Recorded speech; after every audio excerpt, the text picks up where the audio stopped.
Hello guys, मैं प्रियंका जैन आप सबका मेरे चैनल में स्वागत करती हूँ। आज हम एक बहुत ही इम्पोर्टेंट टॉपिक डिस्कस करेंगे जिसका नाम है जीएसटी। ये जीएसटी सुनते सुनते आप लोगों का दिमाग पच गया होगा कि यार ये है क्या आखिर जीएसटी। तो जीएसटी को बोलते हैं goods and service tax. Goods and service tax से रिलेटेड आपने बहुत लोगों से सुना होगा कि क्या होता है, कैसे होता है, लेकिन आप लोगों के दिमाग में वो सब चीज़ें मर्ज हो गई होगी, बहुत दिमाग में कंफ्यूजन हो गया होगा। तो आज उसी कंफ्यूजन को क्लियर करने के लिए मैं आपके लिए ये वीडियो लेके आई हूँ। तो इस वीडियो को अगर आपने एंड तक देख लिया तो जीएसटी से रिलेटेड जितने भी आपको कंफ्यूजन है वो आपके माइंड में क्लियर हो जाएंगे।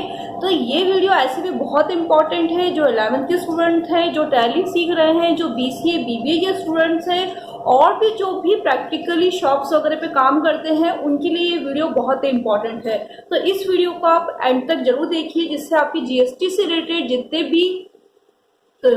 जितने भी गलत कंसेप्ट हैं उनको हटा के बिल्कुल नए तरीके से आज हम जीएसटी को पढ़ेंगे। तो आइए हम जीएसटी को डिस्कस करते हैं। तो गाइस, क्या होता है गुड्स एंड सर्विस टैक्स? जैसे कि नाम से ही पता है कि जीएसटी होता है। इससे पहले हमारे जितने भी टैक्स थे, इनडायरेक्ट टैक्सेस थे, उनको हम अलग अलग नाम से जानते थे, जैसे कि वेट है, सर्विस टैक्स है, एक्साइज ड्यूटी है, कस्टम ड्यूटी है। गवर्नमेंट अलग अलग नाम से बहुत सारे इनडायरेक्ट टैक्स लेती थी, लेकिन जब मोदी सरकार आई तो उसने सारे इनडायरेक्ट टैक्सेस को हटा दिया और उनकी जगह उन सारे इनडायरेक्ट टैक्सेस को एक में ही मर्ज कर दिया, जिसका नाम है गुड्स एंड सर्विस टैक्स। अब हमारे इंडिया में दो ही टैक्सेस चलते हैं, डायरेक्ट टैक्सेस में इनकम टैक्स और इनडायरेक्ट टैक्सेस में जीएसटी। तो जीएसटी जो होता है वो दो तरह की चीजों पे लगता है, गुड्स पे और सर्विसेज पे। जैसे कि नाम से ही है गुड्स एंड सर्विस टैक्स, तो ये गुड्स पे भी लगता है और सर्विसेज पे भी लगता है। ये तो आपको क्लियर ही होगा कि गुड्स क्या होते हैं, सर्विसेज क्या होते हैं। अगर आप माल बेच रहे हो, खरीद रहे हो, प्रोडक्शन कर रहे हो तो that are the goods and services. जैसे कि अब मैं आपको पढ़ा रही हूँ तो ये मेरी सर्विस है। आप होटल रेस्टोरेंट में जाके खाना खा रहे हैं तो वो सर्विसेज के अंदर आएगा। कोरियर चार्जेस है, पोस्टेज है, ये सब सर्विसेज के अंदर आता है। तो जीएसटी जो होती है वो गुड्स एंड सर्विसेज पे लगती है। अब हम आगे पढ़ते हैं कि जीएसटी के अंदर कैसे क्या होता है। तो जीएसटी क्या होता है, इसको फर्दर टू कैटेगरी में डिवाइड किया है।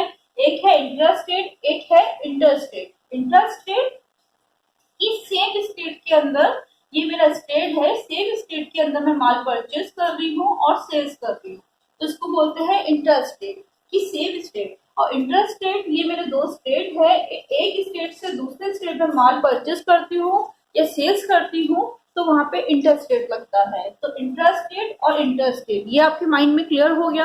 अब जो आप सेम स्टेट, जैसे कि स्टेट आपको हम कहाँ रहते हैं, राजस्थान में, तो ये राजस्थान हमारा क्या है, स्टेट है।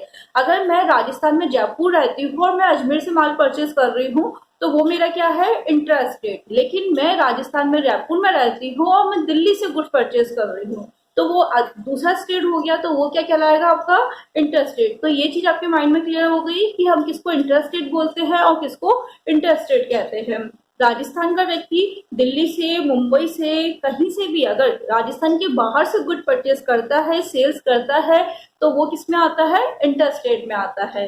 तो इसको भी फर्दर गवर्नमेंट ने डिवाइड किया है कि इंटर स्टेट के अंदर आप गुड्स अगर परचेज करते हैं और सेल्स करते हैं तो उसपे एक तो सीजीएसटी लगती है और एक एसजीएसटी लगती है। सीजीएसटी को बोलते हैं central goods and service tax, SGST को बोलते हैं state goods and service tax. ठीक है, क्लियर हो गया माइंड में। और अगर आप इंटर स्टेट राजस्थान में रह के बाहर से गुड परचेस करते हैं या सेल्स करते हैं तो उसके ऊपर आईजीएसटी लगती है, इसको इंटीग्रल जीएसटी बोलते हैं। जैसे कि इसके नाम से ही क्लियर हो रहा है, इंटीग्रल मतलब जो सीजीएसटी और एसजीएसटी लगती है उसका टोटल कर देते हैं यहाँ पे। जैसे सपोज आपकी सीजीएसटी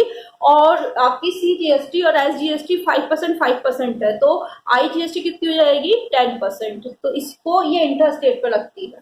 ठीक है, ये चीज क्लियर हो गई आपके माइंड में। तो सबसे पहले जीएसटी के अंदर दो कैटेगरी होती है, एक तो इंटर स्टेट होती है, एक इंटर स्टेट होती है।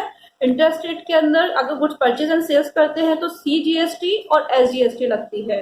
और राजस्थान जिस भी स्टेट में हम रहते हैं उस स्टेट से बाहर से हम गुड परचेज और सेल्स करते हैं तो इंटर स्टेट के अंदर हमारी क्या लगती है, आईजीएसटी। ये चीज क्लियर हो गई।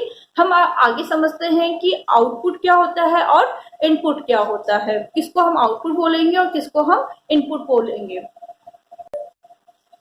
ये जो टैक्स के अंदर आउटपुट और इनपुट वर्ड है वो बहुत ही कंफ्यूज करता है कि हमें कहाँ आउटपुट लिखना है, कहाँ पे इनपुट लिखना है, किसको हम इनपुट लिखेंगे, किसको हम आउटपुट लिखेंगे। तो इसका बहुत ही मैं बेसिक कंसेप्ट आपको समझाऊंगी, जिसको समझने के बाद या जिसको पढ़ने के बाद आपके माइंड में कभी भी कंफ्यूजन नहीं रहेगा। तो देखो गाइस, हम आगे समझते हैं कि ये आउटपुट और इनपुट क्या होता है। जब भी आप कोई चीज परचेस करते हैं या कोई भी सर्विसेज परचेस कर रहे हैं या उनको रिसीव कर रहे हैं, तो आप क्या देते हैं, उसके ऊपर टैक्स देते हैं। हमने कुछ भी परचेस किया है तो उसके ऊपर जो हमने टैक्स दिया है वो हमारे लिए क्या है, इनपुट। बस आपको इस अपने माइंड में इस चीज को क्लियर रखना है कि परचेज या सर्विस रिसीविंग के टाइम हमने जो भी टैक्स दिया है वो हमारे लिए क्या है, इनपुट। जैसे इसको वैसे हम फर्दर कर डिराइव कर देंगे, इनपुट CGST। अगर हमने CGST दी है तो उसको क्या लिखेंगे, input CGST। Same input SGST और वैसे ही सेम लिखेंगे इनपुट IGST। ठीक है, इसको इनपुट बोलते हैं। गुड सर्विसेज परचेस के टाइम आप सर्विसेज और गुड परचेस के टाइम आप जो भी टैक्स पे करते हैं वो क्या होती है, इनपुट। और इनपुट आपकी हमेशा क्या होती है, एसेट्स होती है। ठीक है, अभी आप ये सोच रहे होंगे कि इनपुट एसेट्स कैसे हो गई। देखो गाइस, हमने गुड्स परचेस किए हैं, ठीक है, मैंने 1 लाख का माल परचेस किया है, उसके ऊपर मैंने अगर 20% टैक्स पे किया है गवर्नमेंट को, तो ये 20% टैक्स मैंने अभी तो पे कर दिया, तो 1 लाख का 20% कितना हो गया, 20,000। तो ये 20,000 मेरा क्या हो जाएगा, इनपुट हो जाएगा। लेकिन ये मेरा 20,000 एसेट्स कैसे हो गया, ये मेरा एसेट इसलिए हो गया क्योंकि ये मैं कस्टमर से लूंगा, ये मेरी एसेट्स है, इसको मैं आगे मेरे जो मैं आउटपुट है जो कस्टमर से मैं लूंगा उसमें से इसको मैं एडजस्ट करके जो बाकी अमाउंट बचेगा उसी को ही मैं गवर्नमेंट को जमा कराऊंगा। तो ये चीज आपके माइंड में क्लियर हो गई। इसी तरह एक को वर्ड आता है आउटपुट। आउटपुट क्या होते हैं, जब परचेस के टाइम जितना भी होता है वो सब इनपुट होता है, तो सेल्स के टाइम या सर्विस रेंडर के टाइम जितनी भी सब अमाउंट आता है टैक्स का उसको आउटपुट बोलते हैं। तो आउटपुट के अंदर भी 3 ही कैटेगरी हो जाएगी, आउटपुट CGST, आउटपुट SGST और आउटपुट IGST। ठीक है, परचेस के टाइम जो भी होगा उसको इनपुट बोलेंगे और सेल्स के टाइम जो भी होगा उसको आउटपुट बोलेंगे। ये जितनी भी आपकी आउटपुट होती है वो आपकी लायबिलिटी होती है। लायबिलिटी कैसे हो गई कि आपने कस्टमर से लिया है और आपको गवर्नमेंट को पे करना है। आपने कस्टमर से ले लिया, जैसे कि ये पेन है, ये पेन मैंने 100 रुपए का बेचा, 100 रुपए पे उससे मैंने GST चार्ज करी 5%, तो 5 रुपए। तो मैं कस्टमर से इस पेन की कितनी वैल्यू लूंगी, 105 रुपए। तो मेरे को तो इस पेन की कितने मिले, 100 रुपए। मैंने कस्टमर से 105 रुपए ले लिए, लेकिन ये 5 रुपए मैं किसको पे करूंगी, गवर्नमेंट को पे करूंगी। तो अभी मैंने अगर इसको रिसीव कर लिया है मेरे अकाउंट में, तो ये मेरे लिए क्या है, लायबिलिटी है कि मेरे को इसको फर्दर किसमें डिपॉजिट करवाना है, गवर्नमेंट के पास डिपॉजिट करवाना है। तो जितनी भी हमारी आउटपुट होती है वो हमारी लायबिलिटी होती है और जितनी भी हमारी इनपुट होती है वो हमारी एसेट्स होती है। एसेट्स इसलिए होती है क्योंकि जो अमाउंट हमने टैक्स का पे किया है उसका इनपुट हमें आउटपुट में से ये वैल्यू, इनपुट वाली वैल्यू को लेस करके ही गवर्नमेंट को जमा कराना पड़ता है। तो हम इससे रिलेटेड जनरल एंट्रीज को एक सिंपल से एग्जांपल से बहुत ही अच्छे तरीके से समझेंगे। ये चीज आपके माइंड में क्लियर हो गया होगा, किसको इनपुट बोलेंगे, किसको आउटपुट बोलेंगे और 3 तरह के टैक्सेस होंगे। ठीक है, अब एक एग्जाम्पल से इससे रिलेटेड जनरल एंट्री में आपको सॉल्व करके दिखाती हूँ। तो हम एक छोटे से एग्जाम्पल से इसकी जनरल एंट्री समझेंगे। Charge CGST 10% and SGST 10%। अगर हम सेम स्टेट में गुड्स परचेज एंड सेल्स कर रहे हैं तो उन पे ये टैक्स एप्लीकेबल होगा। और सिंपल सी बात है, अगर उन गुड्स के ऊपर CGST और SGST 10% लग रही है तो IGST कितनी लगेगी, इन दोनों को मर्ज कर दीजिए 20%। ठीक है, अब हमने सेम स्टेट के अंदर उधार बेसिस पर 1 लाख का माल परचेज किया है, या हमने राम से 1 लाख का माल परचेज किया है। गुड परचेज करने की सिंपल एंट्री क्या होती है, अगर हमने राम से गुड परचेज किए हैं तो Ram purchase account DR to Ram. तो मैंने अभी आपको एक चीज बताई थी, जब भी आप परचेज करोगे तो आपको क्या मिलेगी, इनपुट मिलेगी। इनपुट परचेस के टाइम इनपुट होगा और सेल्स के टाइम आउटपुट होगा। तो परचेस के ऊपर जो भी टैक्स चुकाओगे वो क्या होगा, इनपुट। तो परचेस अकाउंट दिया। सिंपल, पहले तो आप ये समझिए कि हमने राम से 1 लाख का माल परचेज किया है, 1 लाख रुपीस का माल परचेज किया है। अगर मैं राम से 1 लाख रुपए का सेम स्टेट के अंदर माल परचेज करूंगी तो उसके ऊपर CGST कितनी लगेगी, मेरी CGST लगेगी 10%। तो 1 लाख का 10% कितना हो गया, 10,000। और SGST कितनी लगेगी, वो भी 10% लगेगी। तो 1 लाख का 10% कितना हो गया, 10,000। इस तरह मैं राम को 1 लाख के माल का 1,20,000 पे करूंगी। अभी मैं क्रेडिट बेसिस पे परचेज कर लूँ इसलिए राम को क्रेडिट करूंगी, ठीक है। तो राम कितने से क्रेडिट होगा, 1,20,000 से। सिंपल, समझ में आ गया। परचेज के टाइम इनपुट आएगी और इनपुट को हम क्या करेंगे, डेबिट करेंगे, क्योंकि मैंने आपको बताया था कि जब भी परचेज की टाइम इनपुट होती है वो हमारे लिए क्या होती है, एसेट्स होती है, क्योंकि इसको हम आउटपुट में से एडजस्ट कर सकते हैं। तो इस तरह परचेस अकाउंट दिया, परचेस कितने का माल परचेस किया है आपने, 1 लाख का। फिर आप क्या लिखोगे, इनपुट CGST अकाउंट डेबिट कितने से, 10,000 से। इसी तरह लिखोगे इनपुट SGST अकाउंट दिया 10,000 और फिर लिखोगे टू राम्स अकाउंट और इन तीनों का टोटल लिख दोगे 1,20,000। समझ में आ गया ये आपको, कोई भी कंफ्यूजन है माइंड के अंदर नहीं है।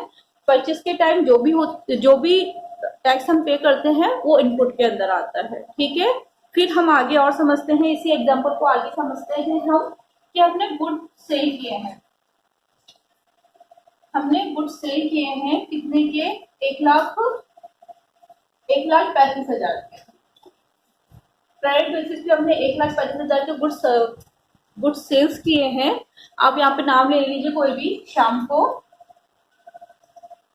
सेम स्टेट के अंदर, मतलब जिस स्टेट में आप रहते हैं उसी स्टेट के अंदर आपने शाम को गुड्स सेल्स किए हैं। तो जब भी आप गुड्स सेल्स करेंगे तो गुड्स सेल्स की पर मैंने आपको क्या बताया था, क्या आती है, सेल्स की टर्म क्या आता है, आउटपुट, ठीक है। तो 1,35,000 के आपके गुड्स हैं, ठीक है। 1,35 की जगह हम यहाँ पे वैल्यू 1,10 ले लेते हैं, ठीक है। यहाँ पे हमने वैल्यू कितनी ले ली है, 1,10। 1,10,000 के हमने गुड्स सेल्स किए हैं, तो इस पे वही सेम हम 10% तो CGST लगाएंगे। तो 1,10,000 का क्या हो जाएगा, 11,000 और वो SGST 10% लगाएंगे, ये भी कितनी हो जाएगी, 11,000। तो इनको हम ऐड कर देंगे, 1 और 1 2, 1 1 3, 1,32,000। समझ में आ गया। तो हम क्रेडिट सेल्स की एंट्री क्या करते हैं, किसको सेल किया है, शाम को, सिंपल एंट्री करते हैं, शाम अकाउंट दिया टू सेल्स। तो जिस तरह सेल्स या परचेज आएगी उसी तरह हमारा टैक्स का अमाउंट भी आएगा, ठीक है। और आउटपुट GST ऐसे भी आपके लिए क्या है, लायबिलिटी है। लायबिलिटी ऑलवेज क्या होती है, क्रेडिट होती है। तो सिंपल हम क्या एंट्री कर देंगे, शाम अकाउंट दिया टू सेल्स। कितने का माल बेचा है आपने, 1,10,000 का, ठीक है। टू आउटपुट CGST, ये लिखना बहुत जरूरी है, CGST RGST इसको मर्ज करके नहीं लिख सकते हैं, इनको सिंपली अलग अलग ही हमारा इसका अकाउंट चलेगा। 11,000 टू आउटपुट RGST 11,000 और शाम टोटल कितने से डेबिट हो जाएगा, 1,32,000 से। तो ये एंट्रीज आपको समझ में आ गई, यहाँ तक कोई कंफ्यूजन है आपको, नहीं है। फिर देखो हम क्या करते हैं, ये देखिए इस तरह हमने, मेरे पास बोर्ड पे इतना स्पेस नहीं है कि मैं आपको और एग्जांपल लेके समझाऊं, एक पूरा एक नया एग्जांपल लेके समझाऊंगी, लेकिन थोड़ा मैं आपको उसमें बताना चाहती हूँ। देखो इस तरह, देखो हमारा ये हो चुका है। अब हमारे आउटपुट GST, अब मैं यहाँ पे एक कॉलम बना लूंगी, मेरा यहाँ पे आउटपुट CGST कितनी है, ये देखिए CGST, एक तो है मेरी CGST और एक है मेरी SGST। CGST मेरी आउटपुट कितनी है, ये है आउटपुट कितनी है मेरी CGST, 11,000। और मेरा इनपुट कितना है 10,000, ये रहा ना 10,000, तो 11,000 आउटपुट है और 10,000 इनपुट भी है। इसी तरह SGST आउटपुट कितना है मेरा सेम 11,000 और इनपुट कितना है सेम 10,000, तो 11,000 और 10,000 मतलब 1,000 रुपये यहाँ पे बैलेंस है और 1,000 रुपये यहाँ पर बैलेंस है। मतलब हमें ये 1,000 रुपये गवर्नमेंट को डिपॉजिट कराने हैं। हम देखो आउटपुट जीएसटी में से इनपुट जीएसटी को एडजस्ट कर रहे हैं, माइनस कर रहे हैं, इसलिए ही इस इनपुट जीएसटी को हम हमेशा क्या करते हैं डेबिट और आउटपुट जीएसटी को करते हैं क्रेडिट। जिस तरह मैथ्स के अंदर प्लस माइनस आपस में माइनस होते हैं, इसी तरह अकाउंट्स के अंदर क्रेडिट डेबिट आपस में माइनस होते हैं। तो 11,000 में से 10,000 गए तो 1,000, इसी तरह 11,000 में से 10,000 गए तो 1,000। तो इस तरह हमने ये एंट्री करी। तो अब हम इसको क्या करेंगे, जो हमने ये 10,000 एडजस्ट किए हैं उसकी एंट्री करेंगे। उसकी एंट्री कैसे होती है गाइस, देखिए यहाँ पे आपने आउटपुट CGST को क्या किया था क्रेडिट, तो हम इसको 10,000 से लेस कर रहे हैं, तो जस्ट इसकी रिवर्स एंट्री कर दीजिए। क्या कर दोगे आप, इसकी आउटपुट जो CGST को क्रेडिट किया था उसको डेबिट कर देंगे, आउटपुट CGST अकाउंट दिया कितना 10,000। इसी तरह आउटपुट SGST अकाउंट दिया 10,000 रुपए। ये हो गई क्लियर माइंड में। उसको किससे एडजस्ट किया है, इनपुट से, तो इसको लिखूंगी टू इनपुट CGST कितने से 10,000 से और टू इनपुट SGST 10,000। ये चीज हो गई आपके माइंड में क्लियर में। ये हमने एडजस्टमेंट की एंट्री करी है हमारी बुक्स के अंदर, ठीक है। अब हमारी जितनी इनपुट थी वो तो पूरी खत्म हो चुकी है, हमारे 10,000 की इनपुट थी, 10,000 की इनपुट खत्म हो चुकी है, तो मतलब हमारे अकाउंट के अंदर इनपुट अकाउंट तो क्या हो गया है, नल हो गया है, 0 हो गया है। बट आउटपुट कितने से बच रही है, 1,000 से बच रही है। तो जो हमारे पास 1,000 से आउटपुट बच गई है उसको हम किस में ट्रांसफर कर देते हैं, इलेक्ट्रॉनिक कैश लेजर में। जब हम हमारे कंप्यूटर्स में हमारे सिस्टम में इसकी एंट्री करते हैं तो वो ऑटोमेटिकली जितना भी बैलेंस होता है उसको इलेक्ट्रॉनिक कैश लेजर में ले लेता है। तो उसकी नेक्स्ट एंट्री क्या करेंगे, हमारे पास आउटपुट हमने क्रेडिट कितने से करी थी 11,000 से, बट डेबिट कितने से करी है 10,000 से, तो ये 1,000 रुपये हमें और पे करने हैं। तो इसको लिख देंगे output CGST account debit, output SGST account debit to electronic cash ledger. इस तरह हम ये 1,000 रुपये जो हमारा बैलेंस बचा है वो गवर्नमेंट को हम पे कर देंगे।